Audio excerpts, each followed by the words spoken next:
Hello friends, আমি Rumpa. Welcome to my channel. আশা করি তোমরা সবাই খুব ভালো আছো, আমিও ভালো আছি। এর আগের ভিডিওতে পার্ট 1-এ আমি তোমাদের সাথে শেয়ার করেছিলাম আমাদের সিল্ক রুট ট্রিপের বন্দে ভারত জার্নি। তো এবার পার্ট 2-তে আমি শেয়ার করছি আমাদের ট্রেন থেকে নামার পরে যে নেক্সট ডেস্টিনেশন, আমরা কোথায় যাচ্ছি সেটার ভিডিও। এনজেপি থেকে আমাদের পুরো ট্যুরটারই কার বুকিং ছিল, তো সেই অনুযায়ী আমরা ট্রেন থেকে নেমে পৌঁছে গেলাম কার পার্কিং এরিয়াতে।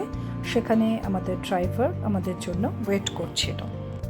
এনজেপি থেকে আমাদের ফার্স্ট ডেস্টিনেশন ছিল কালিম্পংয়ের একটা খুব সুন্দর অফবিট প্লেস কফেরগাঁও, যেটা লোলেগাঁওয়ের খুব কাছে। তো আমরা গাড়িতে উঠে বসলাম, তারপর গাড়ি চলতে শুরু করেছে। তো চারপাশে সব কিছুই খুব সুন্দরভাবে আমরা দেখতে দেখতে যাচ্ছিলাম। আমরা তো দোলের টাইমে গেছিলাম, তো ওই সময় নর্থ বেঙ্গলে কোথাও হালকা কোথাও মাঝারি বৃষ্টিপাত হচ্ছিল। এর আগে আমরা অনেকবারই পাহাড়ে ট্রাভেল করেছি, তবে কোনো জায়গাতেই আমরা খুব একটা বৃষ্টির ওয়েদার পাইনি। তো সেজন্য প্রথমে একটা কেমন লাগছিল যে ওয়েদারটা এরকম, বৃষ্টি হচ্ছে খালি। বাট পরে রাস্তা দিয়ে চলতে চলতে এই ওয়েদারটাও যে একটা অন্যরকম সৌন্দর্য রয়েছে এটার, সেটা সত্যি দেখে খুব ভালো লাগছিল। এভাবেই চারদিকে পাহাড়, গাছের সারি, সব কিছুর মধ্যে দিয়ে আমাদের গাড়ি এগিয়ে চলছিল। তার মধ্যেই একটু পরে দেখতে পেলাম হচ্ছে তিস্তা নদী। তো একদিকে তিস্তা নদী আর একদিকে আমাদের গাড়ি খুব সুন্দর করে এগিয়ে যাচ্ছে। তো সব কিছু মিলিয়ে এটা একটা খুব সুন্দর মনোরম পরিবেশ তৈরি হয়েছিল। বৃষ্টি কিছুক্ষণ সময় থেমেছিল, তো তারপর আবার বৃষ্টি স্টার্ট হয়ে গেল। তো বাইরে এরকম বৃষ্টি পড়ছে, চারদিকে এত গাছ পাহাড়, রিয়েলি এটা একটা দারুণ অ্যামেজিং ফিলিং। দেখো পাহাড়ের চারদিকে মেঘগুলো কি সুন্দরভাবে ভেসে বেড়াচ্ছে, আর পাহাড়ে গিয়ে আস্তে আস্তে সেগুলো জমা হচ্ছে। তো এরপর আস্তে আস্তে এই পিকগুলোই পুরো বরফে ঢাকা পড়ে যাবে। কখনো কখনো খাদের পাশ দিয়ে গাড়ি ছুটে যাচ্ছে, আবার কখনো কখনো নর্মাল রাস্তা দিয়েও যাচ্ছে, যার একদিকে তিস্তা আর তার সাথে চারদিকের পাহাড়। সব কিছু মিলিয়ে পরিবেশটা এতটাই সুন্দর হয়ে উঠেছে যে কি বলবো। অ্যাকচুয়ালি প্রকৃতি সবসময় সব ওয়েদারেই সুন্দর হয়। তো যখন যেরকম ওয়েদার থাকে সেই অনুযায়ী নেচারের সৌন্দর্যটা ডিপেন্ড করে। তো এই সময় আমরা বৃষ্টি পেয়েছিলাম। তো এরকম বৃষ্টি মুখর একটা ওয়েদারে প্রকৃতি যে কতটা সুন্দর, তো এই সময় আমরা সেটাই দেখতে পেয়েছিলাম।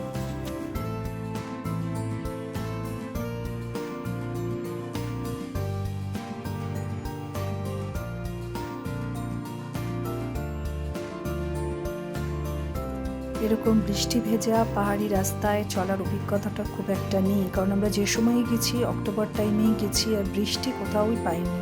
তো সুতরাং এখানে এক্সপিরিয়েন্সটা যেমনই খুব সুন্দর ছিল, তার মাঝখানে যখন রাস্তার একদিকে খাদ দেখছিলাম আর রাস্তাও এক একটা জায়গায় খুব খারাপ ছিল, তখন কিছু কিছু ক্ষেত্রে একটু ভয়ও হচ্ছিল। বাট সেটুকু ওভারকাম করে আবার আমরা এত সুন্দর সুন্দর সব কিছু দেখতে পেয়েছিলাম যে সেটাতেই মনটা ভরে গেছিলো।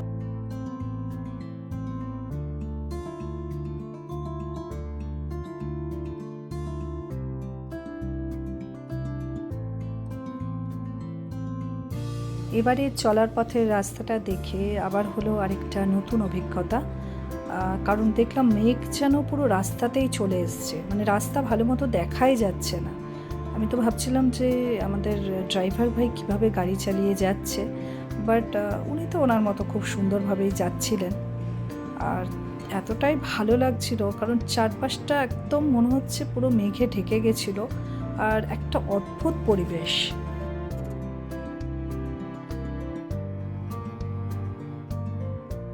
পাহাড় সবসময় খুব শান্ত, স্নিগ্ধ, সুন্দর হয়। তো আমার সাথে সাথে তোমরাও পাহাড়ের এই সব সৌন্দর্যগুলো উপভোগ করো, এটাই আমি চাই। এভাবে গাড়ির মধ্যে থেকে যতটা প্রকৃতিকে উপভোগ করা যায় সেটা তো আমরা করছিলামই, তো এক সময় আমাদের ড্রাইভার বললেন যে আমি গাড়ি দাঁড় করাচ্ছি, তো আপনারা বাইরেটা আর একটু ভালো করে দেখে নিন। তো এটা তো একদমই সুযোগ ছাড়ার কোনো জায়গাতেই নেই। গাড়ি দাঁড় করানো হলো এবং আমরা চারপাশটা খুব ভালোভাবে দেখছিলাম। তোমরাও সেটা দেখো।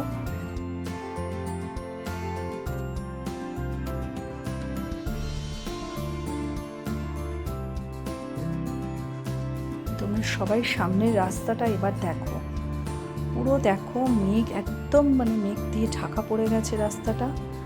তো দেখতে তো দারুণ লাগছিল, বাট উল্টো দিক থেকে গাড়ি আসছিল, পাশে খাদ, সব কিছু মিলিয়ে যেমন সৌন্দর্য উপভোগ করছিলাম, অ্যাট দ্য সেম টাইম কিন্তু আমার বুকের ভিতরটা একটু টিপটিপও করছিল। সত্যি কথা বলতে কি, নেচার তো অলওয়েজ খুবই সুন্দর, তার ব্যাপারে তো কিছু বলারই নেই। যখন যেখানে যাই না কেন সেই নেচারটাই খুবই সুন্দর হয়। তো সেটা তো ঠিকই আছে, বাট তার সাথে সাথে যেখানে যাই না কেন আমি, সেখানকার মানুষজন, তাদের লাইফস্টাইল, মানে তাদের বাড়ি ঘর কীরকম, সব কিছুই, মানে আমার কাছে এই সব কিছুটাই খুব ইন্টারেস্টিং মনে হয়। তাই প্রকৃতির সৌন্দর্যকে ক্যাপচার করার সাথে সাথে কিন্তু এখানকার মানুষজন, তাদের ঘর বাড়ি, এগুলোকেও আমরা ক্যাপচার করার ট্রাই করেছি। এবারে সামনের যে রাস্তাটা রয়েছে সেটা কিন্তু খুব সুন্দর একটা রাস্তা, মানে এখান দিয়ে স্মুথলি গাড়ি যেতে পারে, খুব চওড়া সুন্দর রাস্তা। আর দেখো চারপাশে পাইন গাছ রয়েছে, তো সেটাও একটা খুব সুন্দর লাগছে। এবার ফাইনালি কাফেরগাঁওতে যে হোমস্টেতে আমরা ছিলাম সেখানে পৌঁছে গেছি। আর হোমস্টেটা দেখো খুবই সুন্দর, চারপাশটা এতটাই সুন্দর, খুব ভালো লাগছিল।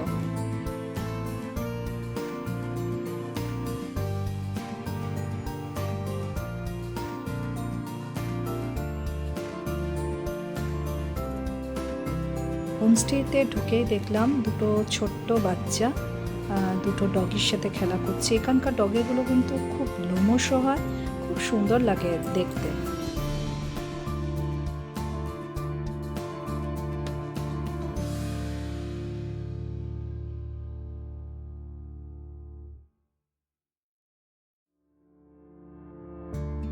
এই হোমস্টেটায় যেখানে আমরা থাকছি সেটা হলো কটেজ টাইপ হোমস্টে।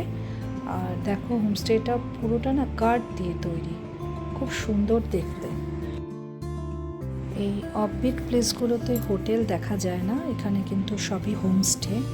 আর এই হোমস্টে যারা মানে মালিক রয়েছেন, যারা এটা দেখাশোনা করেন, তাদের ব্যবহার বলো বা এদের মানে যে টাইপের এরা ফুড দেয়, তো সব কিছুই খুব ভালো হয়, খুব টেস্টি হয়, খাবারগুলো খেতে খুবই ভালো হয়। যেহেতু ওখানে বৃষ্টি হচ্ছিল, তো আমাদের ওনারা বারবার সাবধান করে দিয়েছিলেন যে আমরা উপরে উঠবো সিঁড়ি দিয়ে, মানে আমাদের রুমে, তো সেখানে যাতে খুব সাবধানে যাই। আর তাছাড়া আমরা লাঞ্চ করেছি কিনা বা তখন কিছু খাবো কিনা, তো অলরেডি লাঞ্চ আমাদের করাই ছিল বন্দে ভারতে, বাট তাই আমরা কিছু স্ন্যাক্স বলে দিলাম খাবো। এবার দেখো রুমের ভেতরটা, এখানে যা যা ফার্নিচার, খাট, যা যা কিছু রয়েছে সব কিছুই এই যে ওনার মানে এই দাদা, উনি নিজের হাতেই নাকি সব বানিয়েছেন। তো দেখে এতটাই ভালো লাগছিল। আর বাইরেটা পুরোটাই পাইন ফরেস্ট রয়েছে, আর চারপাশে পাহাড়, এটা তোমাদের আগেও আমি বলছিলাম। তো সব কিছু মিলিয়ে এই হোমস্টেটা কিন্তু দারুণ লাগছিল। এই হোমস্টেটা এতটাই সুন্দর আর তার চারপাশের পরিবেশও এত সুন্দর ছিল যে আমার খুব ইচ্ছে করছিল এখানে 2-3 দিন স্টে করে যেতে, বাট আমাদের তো 1 নাইটই এখানে স্টে করার কথা ছিল, আর টাইমও শর্ট, সো সেটা পসিবল হয়নি। বাট আমার এতটা মানে মন খারাপ লাগছিল, যদি আরেকটু স্টে করতে পারতাম তো খুব ভালো লাগতো। এরপর আবার বৃষ্টি স্টার্ট হয়ে গেছিলো, আর খুব ঠান্ডা ছিল ওখানে, মানে ঘরের ভেতর থাকলে তো ভালোই লাগছিল, কিছু ফিল হচ্ছিল না। স্যান্ডেল পরেছিলাম বা নিজেদের যা কিছু শীতের সব কিছু পরেছিলাম, বাট বাইরেটা প্রচণ্ড ঠান্ডা ছিল। তো যাই হোক, তার মধ্যে থেকেই ওনাদের ওখানে রাতে আমরা যে খাওয়া দাওয়া করলাম, এত সুন্দর খাওয়ার অ্যারেঞ্জমেন্ট ছিল, খাওয়াগুলো এতটাই টেস্টি ছিল কি বলবো, খুব ভালো ছিল সব কিছু।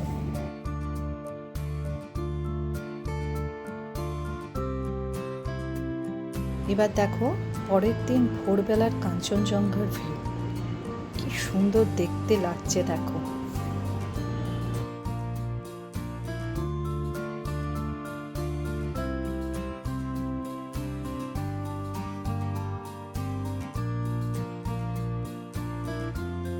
ভোরের পাহাড় যেন সত্যি আলাদাই তার একটা সৌন্দর্য থাকে। তো আমরা তো মানে সবাই অভিভূত হয়ে গেছিলাম, এতটা ভালো লাগছিল।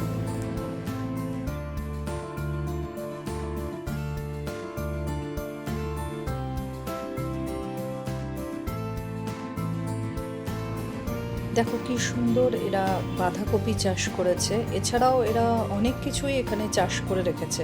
সব কিছুর তো আমি নাম জানি না, তো এরকম অনেক কিছুরই এখানে কিন্তু এরা চাষ করে।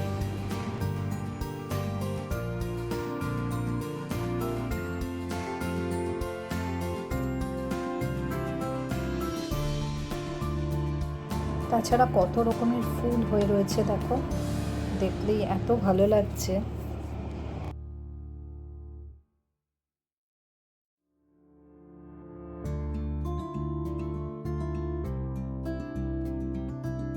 এবার আমরা একটু হোমস্টেটা ঘুরে দেখতে বেরোলাম, আর তার সাথে সাথে আশপাশের জায়গাগুলো একটু দেখব। যখন আগের দিন রাত্রে আমরা ডিনারের সময় ওনাদেরকে জিজ্ঞেস করেছিলাম যে পাইন ফরেস্টে যেতে পারি কি না, কোনো প্রবলেম আছে কি না, মানে যাওয়া যাবে কি না। বললো যে না না, কোনো প্রবলেম নেই, যাওয়া যেতেই পারে। তো সেই হিসাবেই আর কি এবার একটু চারপাশটা ঘুরে দেখবো।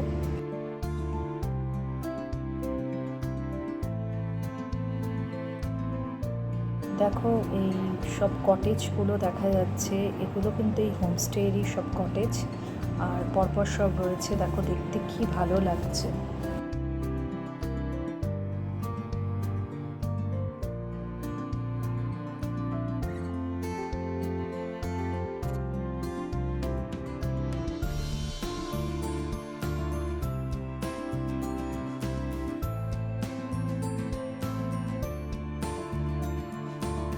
এবার হোমস্টে থেকে বেরিয়ে আমরা রাস্তা দিয়ে হাঁটতে শুরু করলাম, আর দেখো পাশেই এই পাইন ফরেস্টটা রয়েছে। তো এগুলোই সব দেখতে দেখতে যাচ্ছি আমরা। পাইন ফরেস্টটা দেখতে এত সুন্দর লাগছিল, তো মনে হচ্ছিল অনেকটা ভেতরে যাই, হাঁটতে হাঁটতে পাইন ফরেস্টের ভেতরটা ঘুরে দেখি। বাট সেটা তো পসিবলই হয়নি, কারণ আমরা খুব সামনেই উপরে উঠেই ছবি তুলতে গিয়ে দেখলাম যে ওখানটা জোক ভর্তি, মানে আমার হাজব্যান্ডের জুতোতে তো পুরো জোক ভরে গেছিলো। সেগুলোকে ছাড়িয়ে কোনো রকমে মানে আমরা কিছু ছবি টবি তুলে আবার নেমে আসলাম। দেখতে এতই ভালো লাগছিলো, তো কিন্তু এত জোক যে আমরা যেতেই পারলাম না। হোমস্টের পাশ দিয়েই এই রাস্তাটা চলে গেছে, তো এখান দিয়েই আমরা হাঁটতে হাঁটতে একটু এগিয়ে গেলাম চারপাশটা দেখতে দেখতে। তো এখানে কিছু কিছু বাড়িও দেখতে পেলাম, বাড়িগুলো খুব সুন্দর। আর তোমার বেশ কিছু বাড়িতে দেখলাম আবার যে ব্যালকনিতে টবের মধ্যে করে অনেক রকমের ফুল রয়েছে। সব ফুল তো আমি ঠিক চিনি না, বাট খুব ভালো লাগছিল ফুলগুলো, খুব কালারফুল ছিল, খুব সুন্দর দেখতে ফুলগুলো। কিছু কিছু সময় দেখবে আমাদের ইচ্ছে করে যে খুব সাইলেন্ট একটা পিসফুল অ্যাটমসফিয়ারে আমরা থাকি, যেখানে চারদিকটা খুব সুন্দর অথচ খুব সাইলেন্ট। তো এরকমই একটা প্লেস কিন্তু এই কাফেরগাঁও, যেখানে ধরো 2-3 দিন যদি কেউ মনে করো যে এরকমই একটা পিসফুল এনভায়রনমেন্টে কাটাবো, তো এটা একদম পারফেক্ট একটা প্লেস। তো আমারও এই কারণেই এই জায়গাটা খুব ভালো লেগেছিল।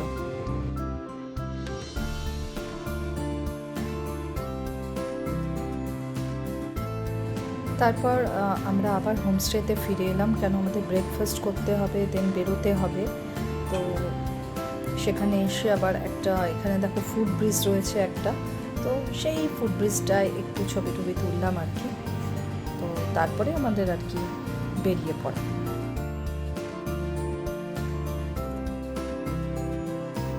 পার্ট 2 এখানেই শেষ করছি। এরপর নেক্সট পার্ট 3-তে তোমরা দেখবে আমাদের নেক্সট ডেস্টিনেশন, আমরা কোথায় গেলাম, কি করলাম। তো তোমরা পুরো ভিডিওটা দেখো, আর যারা এখনও চ্যানেল সাবস্ক্রাইব করোনি তারা প্লিজ চ্যানেলটা সাবস্ক্রাইব করে দিও, শেয়ার করে দিও। সবাই খুব ভালো থেকো, থ্যাংক ইউ।